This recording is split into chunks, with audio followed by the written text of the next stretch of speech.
Yo, welcome to Talks with Masionoo G. I'm your host, man, and I appreciate y'all tapping in with me. With that being said, I'm going to read y'all a little something that I wrote. It's called Golden Hearted. If you hold yourself to a high moral and ethical standard, you'll feel guilty when you perceive that you've fallen short. This could be actions, thoughts, or even obligations someone else has of you, not ones you have of yourself.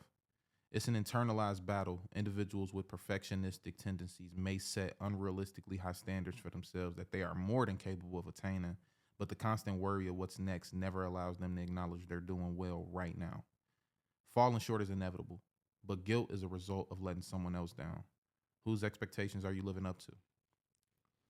Expectations contaminate pure hearts. It's important to note that feeling guilty is a common human experience, and it can serve as a moral compass, guiding us toward making positive changes. However, excessive or unfounded guilt may be worth exploring, as it could be indicative of low self-esteem. Imposter syndrome is fake. You've done everything required of you to be in this position. You deserve it. Look yourself in the mirror and say it until you mean it. Enjoy the show. Now that was fly. Yo. Yo. Masionoo, you know I got the flow every time these niggas stop you. Oh, hold on. That shit was finna be ass anyways. I'm happy somebody texted me. Benefit of the doubt me, please. Anywho. Welcome to the one and only Talks with Masionoo G. Hopefully nobody make another fake page of me and shit like that. It was a fake page made of me. Everybody thought it was me. Listen, I got one page, Masionoo. You feel what I'm saying? If another motherfucker message you, you should know better than to respond back. I got one page. You feel what I'm saying? And I think that's pretty clear, but that's neither here nor there. Welcome, everybody. I'm glad that we back. Man, I've been thinking about this damn thing all day. I really like doing this type of shit. I ain't gonna lie. It's a vibe. We be vibed out. They asking if I watch anime and some more shit. No, I don't watch no anime. They see Mario posters on the wall and automatically think that's anime. Mario was not anime. I sound like a nerd saying some shit like that, but the fact of the matter is that's a problem in my life right now. Motherfuckers think Mario is anime, and it's kind of pissing me off. But that's neither here nor there. Welcome. I was watching a whole bunch of TED Talks today, and I was basically looking specifically for what is these pillars, what is these core values of what a healthy relationship is, right? And a few of them that they named was like encouragement. They named like genuineness. They named like, being able to come to that person with anything that you need to, right? And then they named some of the characteristics that's associated with unhealthy relationships. The characteristics that were associated with unhealthy relationships were things like criticism, hostility, violence. I want to really dive into the word criticism. An issue a lot of people do when they date is that they date somebody for the potential that they have. So they see something in that person that nobody else sees. And most times the person who has all of this potential doesn't see it in themselves, right? So when we talk about the criticism part, anytime you are trying to be a leader of any sort, you're gonna rub people wrong. Anything related to leadership that you try to implement, it may or may not rub people wrong, right? So when you're in a relationship and you're trying to lead your person towards doing something great, doing something amazing, it may come off as great and amazing to you, but it can be given off as criticism. It can be given off as you're not doing enough. You aren't enough. It could also be given up as you need to be better, and it's no acceptance there. You feel what I'm saying? There's no acceptance for the person that you're supposed to love, right? So when we talk about that criticism word, it can come off. It could be received with the opposite intention that it was given off, and it's always going to be misconstrued. You never heard people resolve that. You feel what I'm saying? Perfect example is this. Let's say, for instance, right, like me, I wake up at 5 o'clock in the morning. I work my ass off until it's 8 o'clock at night, right? I work a very long day, and then when I get home, I'm exhausted. Seeing potential in somebody is seeing that woman, seeing that man who works from 9 to 5, and then discrediting their exhaustion when they get off work. They shouldn't be tired. They were up 3 hours more than me, but worked less than me. They shouldn't be tired. They shouldn't be exhausted. And it's a lot of invalidating what somebody else feels. It can come in the form as ambition too. You feel what I'm saying? So I highly, highly, highly, highly, highly suggest you be with people who are just as ambitious as you, like just as ambitious as you, and trying to get where you're at, but they're like genuinely on that. But dating people who's not ambitious, dating people who's, and I'm not even saying that passive aggressively, but dating people who aren't necessarily trying to be where you're trying to be, you can hurt a motherfucker like that. You feel what I'm saying? And that's not your place to be telling a motherfucker who they should be. You feel what I'm saying? So as an ambitious person, I humbled myself and said, you know what? My ambitions, the things that I want, the places that I want to be, I'm psycho if I try to push people to be on that same wave to the extent that I am. You feel what I'm saying? Because we are totally different people. Totally different people. Like, those things can definitely ruin the relationship for sure. Squill is a line. Squill is back. Squill is back, by the way. What we got going on, Squill? What you got, gang? But I went down that rabbit hole today. I was going in. I was looking at all type of stuff. And I also kind of uncovered a little bit of an issue with the way people love in this world. Let's say, for instance, you have a best friend who's going through a very tough time, a fucked up situation, a situation that you would never want to see anybody suffer through. There is no limit to the love that you're willing to show that person. You'll show up when you need to. You express how much you feel for them. You feel what I'm saying? If you ask them what do they need, whatever the answer is, they'll get it. Right? When the roles is reversed, we never allow people to show up for us the way we would show up for somebody else. And that's the issue with love, in my opinion. It's not the giving it part. That's the easiest shit in the world. If you got it, you gonna give it. Receiving it is where all of us fall short. If one of my guys called me right now and said, hey, bro, I'm down bad. This is what I need. No question, no hesitation at all. But if I'm down bad, I'm going to be very, very slow to that phone. Motherfuckers might not ever know that I was down bad. And to us, it's okay because we're selfish as fuck. Because if I heard my brother did that shit, I'm on his heels. If I hear my girl did that shit, I'm on her heels. We would rather struggle than ask for help. That's as real as it get, Lynn. And that's as real as it get. We would rather struggle than lean on the people who love us for real. It's insane. I actually wrote and consider poetry. Let's go. I wrote and consider poetry. I said, there's a recurring theme in God's will. Clever was to internalize my emotions early.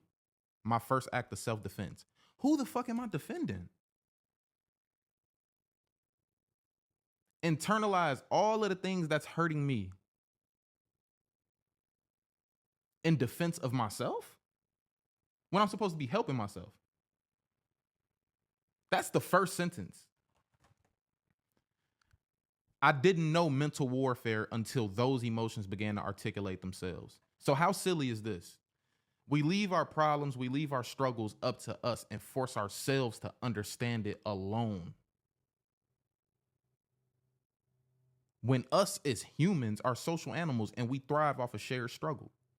So if we open up about these type of things, if we lean on the people around us for these type of things, we wouldn't struggle with these type of things to the degree that we do. We work against ourselves. That's the definition of self-sabotage. Refusal to communicate clearly. Refusal to express exactly what's going on with you.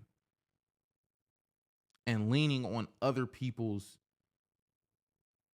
love that they've made very clear they're willing to give. Flip side is yes, a lot of people will weaponize it. A lot of people will put themselves in a position to play the role of guardian, but in reality, they're the wolf. I get it, 1000%.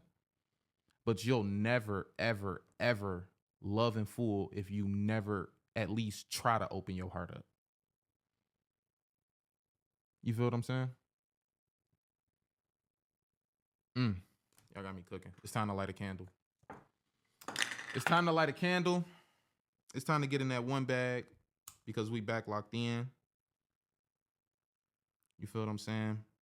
I've been diving deeply back into the way of the superior man. I highly suggest y'all go get that. That link is in my TikTok shop bio. Go tap that. That was one of the first books that I read in the past couple years after I started on this journey that I'm on now, as far as healing myself and navigating through, relationships different and all of these type of things. That was one of the first reads. And I pulled a lot of good stuff out of there. Go get that. That's one of them. As a man trying to work on himself, that's one of them tearjerker books because it tells you, it literally highlights everything that you're fucking up on as a man. And one of the biggest things that we fuck up on as men is we're like this improvement crew. We're like this, you know what? I'm going to take your struggles because I don't want to deal with mine, and I'm going to put ambition behind those. And we push people to strive towards things that they don't even really fucking want. We're so driven on accomplishment that even when a conflict come up, the goal is to win. And the opposite species does not think or move like that. They don't move like that. They maneuver a completely different way. And that book was a guide of telling you how to deal with it. Another really good read of mine was Men Are From Mars, Women Are From Venus. That book was beautiful. It literally explained the difference. And basically the way that he articulated it was, he said on Mars, the Martians, and then on Venus, it was the Venusians, however you pronounce it. And he said they were like automatically attracted to each other. Love at first sight attracted to each other. And the only reason they loved each other to that degree is that they accepted that you are a Martian and you are a Venusian. They let the men be men. They let the men be sloppy and lead and, be the big guys and do all of that type of things. And they let the Venusians be feminine and be women. And then he said that now, thousands of years later, we have completely forgot that that is a Venusian and that is a Martian. So we're using Martian-like practices on a completely opposite species. That is not a fucking man. And that is not a fucking woman. So it's not even a change who you are. It's not a, okay, treat that person like this, put that person on a pedestal. It's accept who they are and accept that they won't change, and accept that at the end of the day, if you want anything outside of a feminine woman, then you need to not date a feminine woman. And if you want anything outside of a masculine man, you don't need to date a masculine man. Go for who's in your league. Go for who you want. For real, for real. For real, for real. Do not plant no motherfucking apple seed and hope a tomato pop out the ground.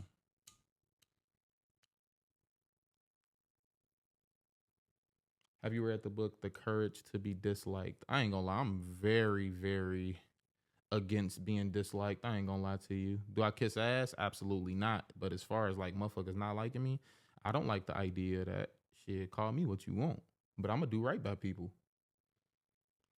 Call me what you want. I'm gonna do right by people. And if I even feel a sense of you finna do wrong by me, I'm gonna go over here. And it still ain't gonna be no love lost. It still ain't gonna be no type of love lost. But Consider Poetry was beautiful though. If you didn't get that, go grab that. Consider Poetry was beautiful in my opinion. It was a bunch of different perspectives, 10 different directions. How could you keep up? You feel what I'm saying? It was one of them type of things. What you got, Squill? Where we at? You know, I even went in and said this on Consider Poetry. I said, I've taken the liberty of revisiting all of the most disturbing experiences and gave my perspective. I don't seek validation. I understand the perspective could be fact to me and fiction to you. Pause right there. Pause right there. Why do we invalidate feelings? Why do we invalidate feelings?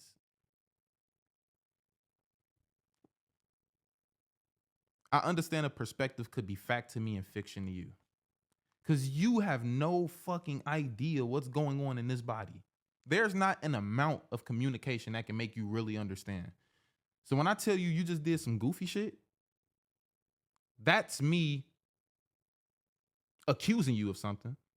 But if I say, I feel like what you just did was fucking goofy, make that make sense.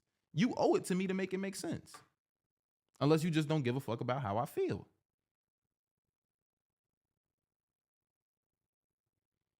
And people are usually emotionally unavailable because they don't want to be invalidated. And that comes in so many forms. People don't want to be invalidated for real. So it's like they hiding something, not hiding something, but they blocking off they blocking off an entire part of themselves that we need right now. Emotions are real. Emotions are real. Emotions are very real, you know? As a man, how do we go about validating people when you don't know what it looked like? That's a good one. That's a good one. I could do that one.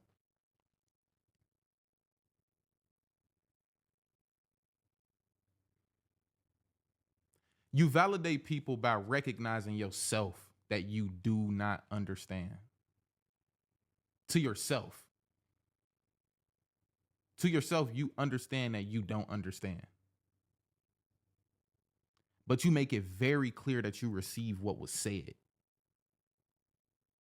Example, at my job, one of the biggest things that I got to do at my job is take notes, right? I got to take notes. And early on, I would be taking notes and then somebody will say something or ask a question that went completely over my head. And what I do is stop. I drop the pen and the whole next 30 minutes of the call, I don't know what's going on because I gave up. I'm not even giving myself an opportunity to understand. And then one of the higher ups came to me, asked me how I was doing. And I said, this is what I'm struggling with. And she said, even when you don't understand, you still jot everything down. You still put it down. Anything that's misunderstood, we'll revisit it and make sense of it until it makes sense to you.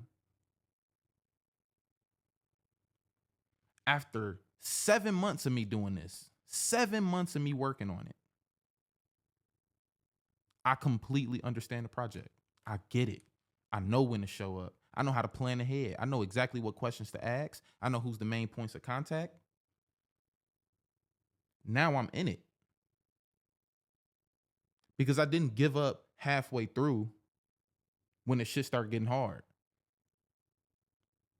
And when the shit didn't make sense, I was like, you know what, fuck it, I'm going to still write it down. And that's obedience. That's the obedience God talks about.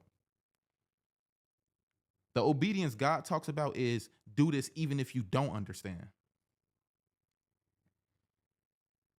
In college football, they got something called an open door policy. Because in college football, everything is segmented. So you got to jump to one place to the other in like seconds because this shit is on the clock. And the one rule they tell you before the year start is even if we say some shit that don't make sense, still do it. And then after practice, when we got time to go through the logic of it, you come to me. You come to me and I'll tell you if I was wrong or not. But I planned this. I worked on this. This is something that I felt we need to work on. And for you to not receive it at all, you fucking up everything we got going on. You feel what I'm saying? And that's that whole let the emotion go down, because you're not going to agree in the heat of the moment. You're not. You're not going to agree because you're mad too. You're not going to agree. But what matters for real? What matters? That's like me and you getting in a fist fight. I'm mad as hell. Me and you getting in a fist fight. I win the fight, but I still got to go wipe my fucking face off. I'm still bleeding. How worth it was it? He probably feel just as worse as me, but I won.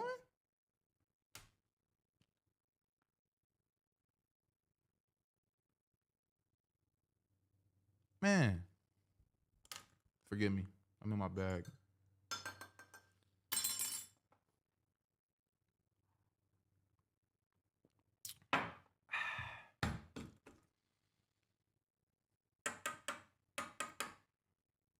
You know, it say, when you are rightfully hurt, the pain is inexcusable. When you are rightfully hurt, the pain is inexcusable.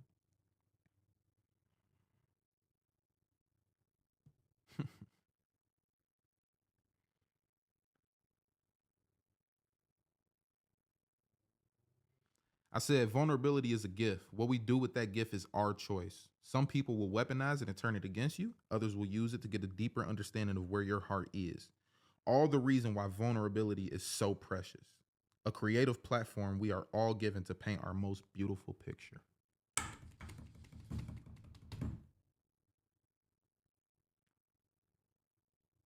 These movies and shit that we be seeing ain't nothing but somebody's emotions, feelings, their thoughts, who they are. And it took vulnerability to put it out.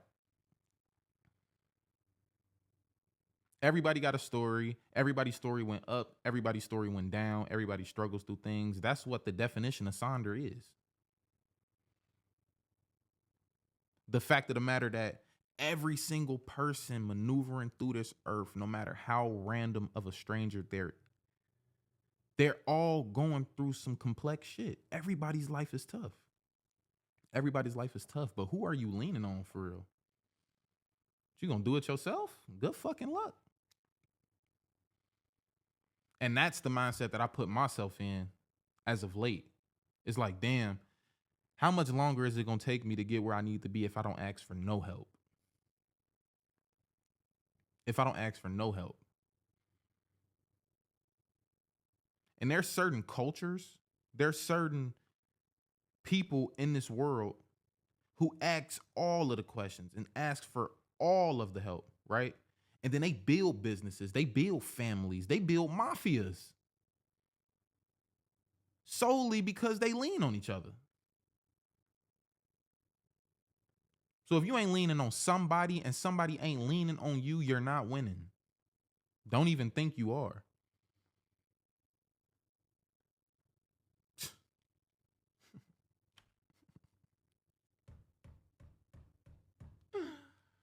Fuck it, we fucking with Consider Poetry right now.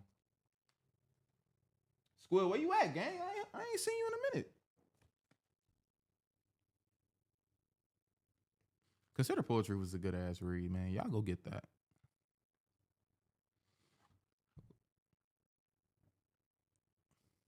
Hey, I think I see Alex in here. He liking the live. Hey, look, Alex, we need the candles collab, bruh. We need the candles collab, man. That's another one. Let's get some candles going. Let's get some candles collabs. I keep a candle or two. I keep a candle or two. We can get a tea collab. Hold on, y'all. I'm working. Hold on. Give me 1 second, y'all. We working. Hey, we can get a tea collab too. Tea collab, candle collab, condoms.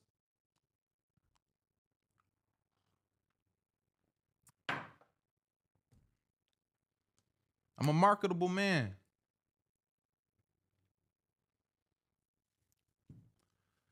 What you just said, you have to lean on someone to go somewhere. Man, you got to. Ooh, can we talk about a woman? You know I love talking about a woman. You know I love talking about a woman. We could turn this motherfucker to Masionoo Love Connections. You know I love talking about a woman. Oof.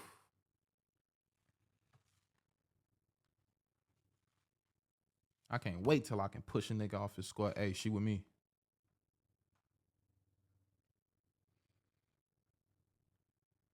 But nah, we working on that though. We are currently writing that. We are currently writing that. And with that, the whole can we talk about a woman thing, I'm basically diving into what I'm reading from the reactions to our actions. You feel what I'm saying? The emotions that's given off, all of these type of things. That's kind of what I'm diving into with that. And it's a lot of things that I'm noticing. It's a lot of things that I'm noticing. You feel what I'm saying? There's a lot. One of the biggest things that I wrote about in Can We Talk About a Woman is showing up. An inability to show up for a woman is going to put your ass at the bottom of her list. That's one of them inexcusable, non-negotiable no's. If you can't show up, leave her alone, gang.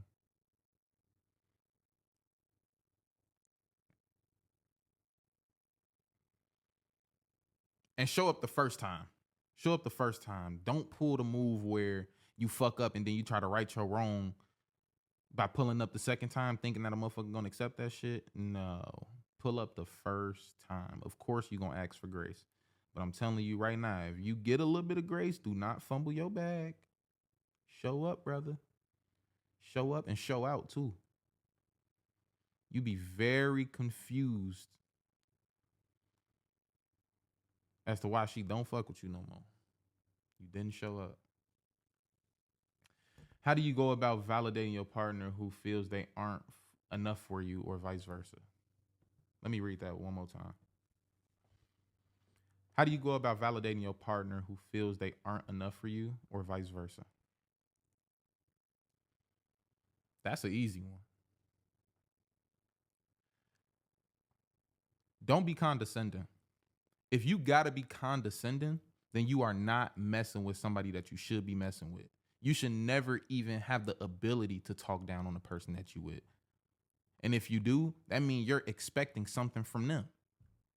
What are they supposed to be? Who are they supposed to pull up as? What are they supposed to be wanting? For them to be around you, let their guard down around you, and be skewed for it, and be shunned for it, and be talked down on for it. So if you even have that in your mind, like if you think that's a bag that you can get in for the person that you with, then you're with the wrong person. You should be looking at the person across from you and be like, damn, like I know better than to play with her. I know better. If I play with her, I'm a fucking goofy. That's the type of motherfuckers you supposed to be running around with. But running around with people who you got a one up on, like that ain't no big dog shit. You supposed to be around people who bigger than you. You supposed to be around a woman who damn near can offer you a job. You feel what I'm saying?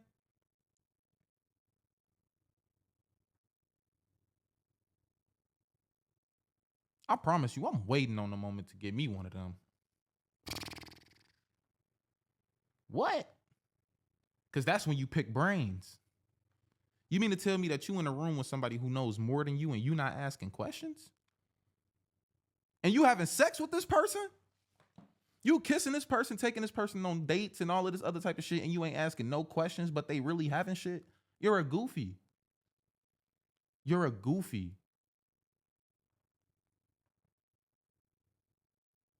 You feel what I'm saying?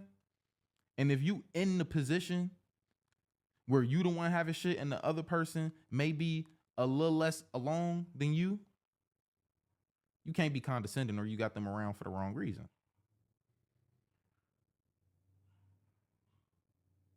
Elaine de Botton described love as an infatuation with somebody just off the strength of them existing. And he said that love isn't supposed to be impressive.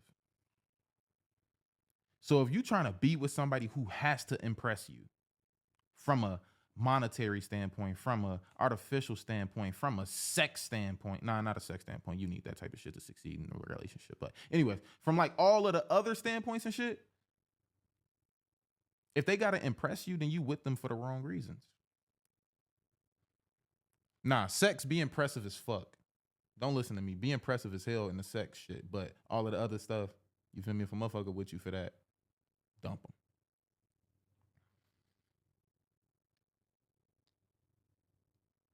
But love shouldn't be,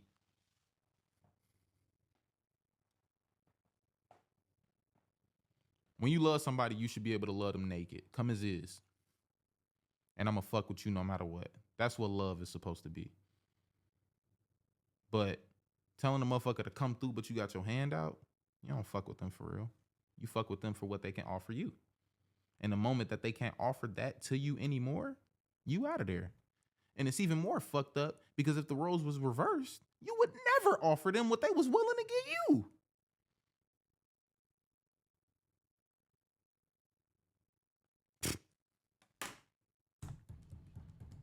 What we on? What we on? See, me personally,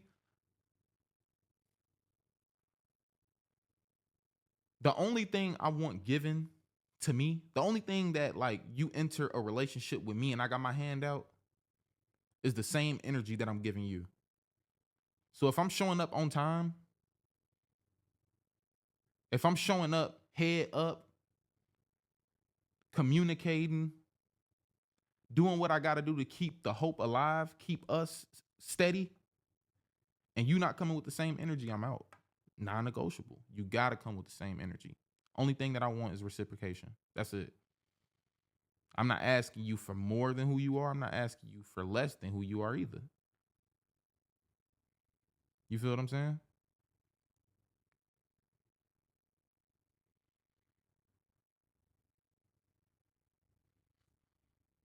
What does it mean if your significant other blocks you off all social media? They don't want to see your ass. I ain't gonna lie.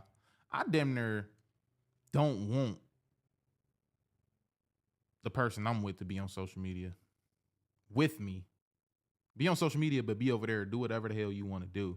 But for social media to be like a staple in relationships, that's that artificial shit that I was talking about. Like, that shit shouldn't mean as much. That shit shouldn't mean as much as it does. The issue with social media is that a lot of people will start consuming the shit that they see you putting on social media and then forget the fact that they're actually with you in real life. That's where social media plays a role in relationships. I highly suggest if you got somebody, y'all mute each other, block each other, remove each other, still have y'all separate shit going on. But I promise you, one way or the other, that shit is gonna turn into an issue. But it's just all dependent on how much motherfuckers is on social media. It's all that type of shit. You feel what I'm saying? Some people, it's all dependent on that.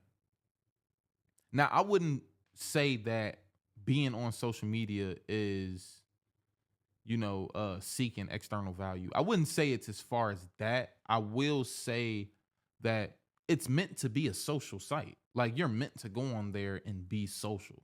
You feel what I'm saying? Like, that's what it's meant to be for.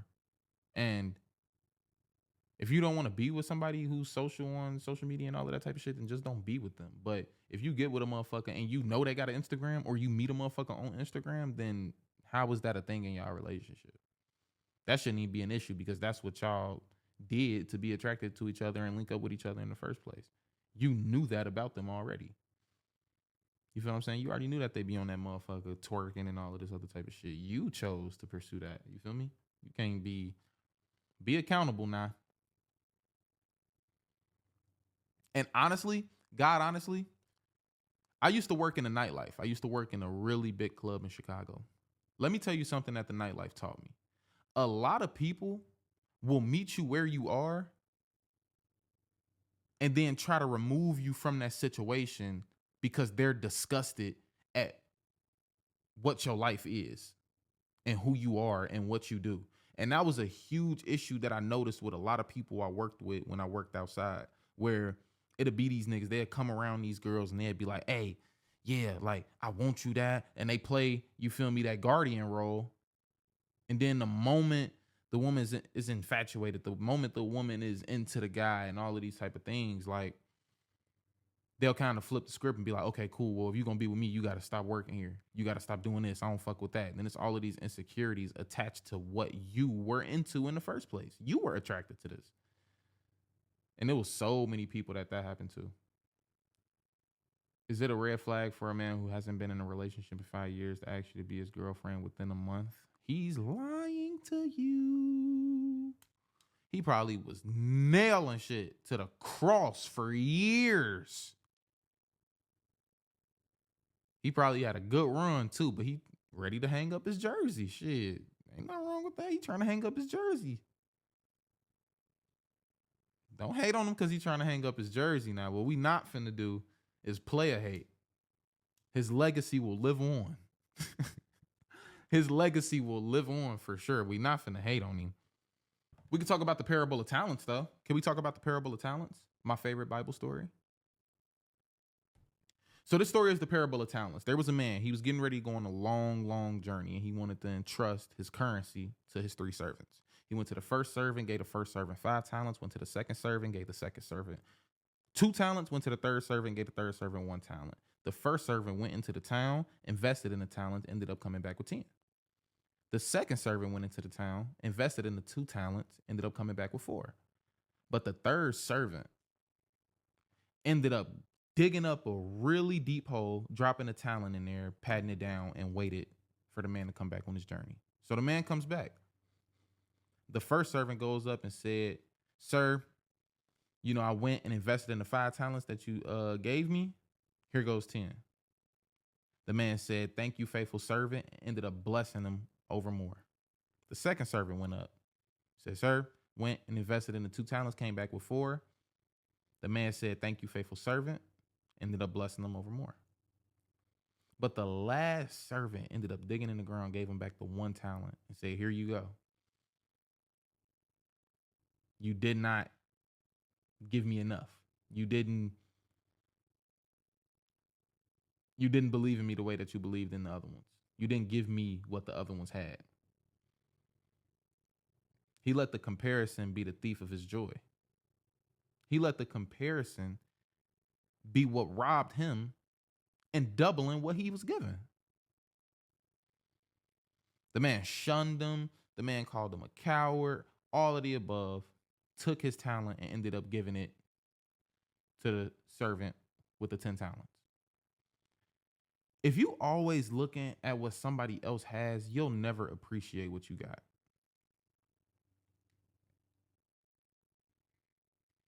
Yes, being a good steward is definitely a message you can pull out of that. I'm pulling out of there that comparison is the literal thief of progress. Comparison is the literal thief of progress.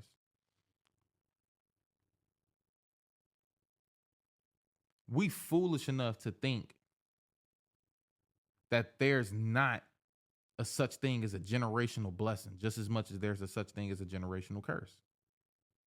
Right?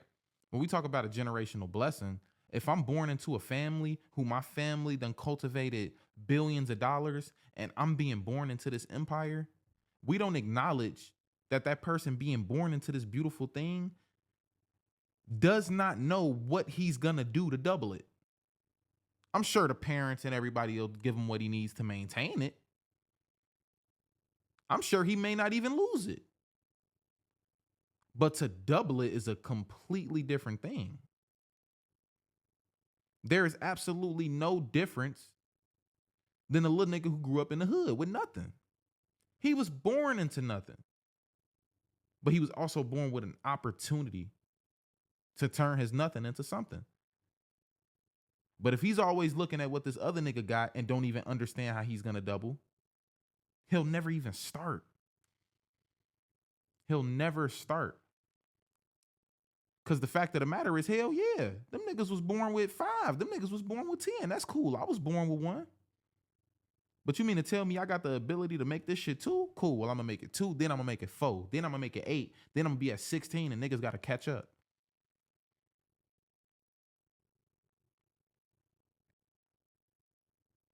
Innovation, creativity, and a drive is the only way you will be big dog in this world. All of that other pussyfooting, waiting on somebody else to give you the blueprint shit won't do it. It won't do it.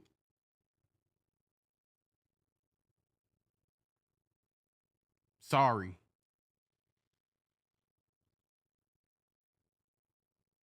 This is a perfect opportunity for us to forgive our parents. This is a perfect opportunity for us to forgive our parents. Because the moment we got into the position of adulthood and all of these type of things, we look back and been like, damn, we did something my parents couldn't. We not going to acknowledge that they put us in a position though.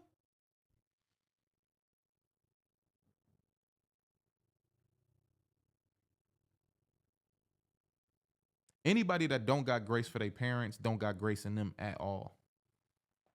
Anybody that don't got no type of form of appreciation towards the people that came before them ain't got no type of appreciation, grace, or humbleness about them at all.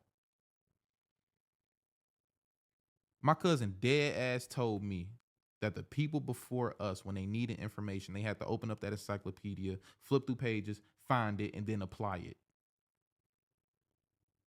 All we got to do is swipe, swipe, swipe, and the shit is there. And then we got the nerve to be unappreciative for the position that they put us in. Where the fuck do we think the information came from? The encyclopedia. And they had to dig and go get it. They had to make sense of it, which led to us being the position that we is. So if you can't forgive your parents for whatever they did for you and also look back and appreciate it, then I don't know what type of person you really gonna be in this world. You feel what I'm saying? You got to acknowledge the fact that your parents did the absolute best with what they could. And if you was in the same position that they was in, you have absolutely no idea how you would react, respond, none of the above, because you've never been there. Who the fuck are you? Can we go deeper on that? Whoa. You feeling a little frisky, ain't you?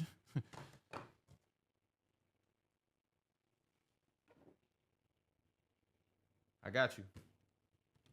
We can definitely go deeper on that.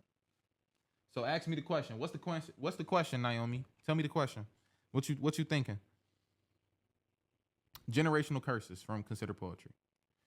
A really good excuse if you ask me. Regardless if you're the best parent in the world or the worst, putting a child through trauma is inevitable. The only thing you could do is not allow your kid to suffer the same things you will. It's naive to believe that since your parents weren't perfect, you will be. I'd never encourage you to be proud of your parents, but I will encourage you to acknowledge the fact that they did their absolute best with what they had.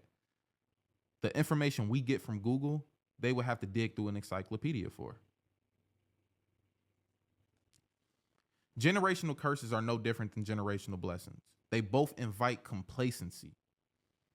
A wealthy family leaves the money to their only son. Nobody's going to tell him how to double it or lose it. It's just given, and it's now his responsibility to manage it. Understand that if you come from nothing, it's an invite to be nothing, and you have a difficult choice to make. Accepting what's in front of you is easy, but spearheading the culture change is an individual sport. Don't expect anyone to see the vision. Put your motherfucking head down and be who you want to be and go for what you want to go for, because I promise you, nobody is going to help you to the degree that you think they're going to help you. Nothing will ever be enough. Not to your liking. And if you want to go get it, then you're going to have to do that for yourself. But expecting a blueprint is fucking crazy. I'm so sorry, but let me finish reading it. Grind mode isn't popular because it gets very lonely. You will find yourself in situations where the only person who understands you is you. Excuses are like assholes. Everyone has one and they all stink. A generational curse is nothing more than an excuse.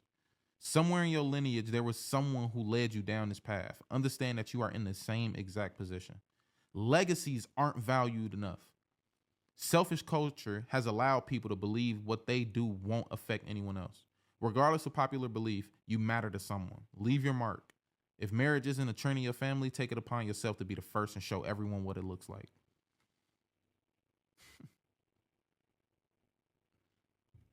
That shit hard. That shit hard.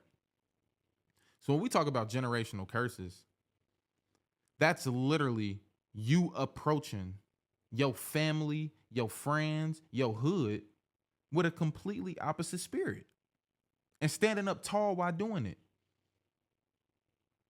And that's how you lead a motherfucker down a path that nobody ain't used to.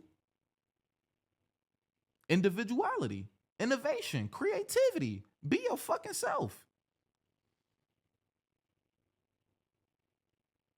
I promise you, it's in you, not on you. It got to be in you. It got to be the shit that you really own, or it's never going to make sense. You got to be innovative to break a generational curse. You got to be innovative. You got to be creative. You got to be really about that shit. Do you think you'll leave a blueprint for your kids on how to double the wealth? 1000%. I'm going to train them into it. How do you overcome lustful and sinful thoughts? Let me read that one more time. How do you overcome lustful and sinful thoughts? Recognize them. Recognize that this is some goofy shit that I'm thinking about. I shouldn't be looking at that person the way that I am. Recognize that you are doing it. Don't lie to yourself and make it seem like you not on some weird shit. You are. That's step one.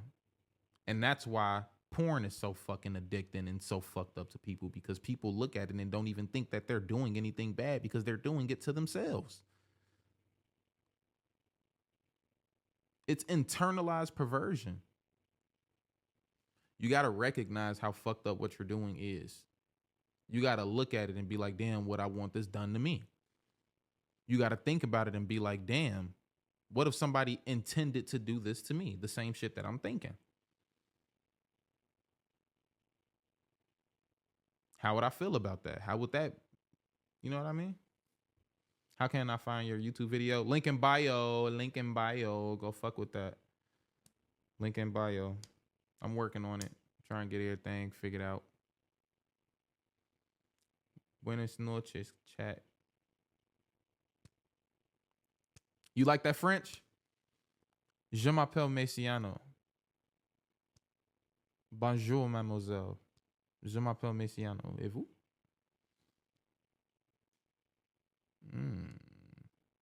I hit you with that. Comment allez-vous?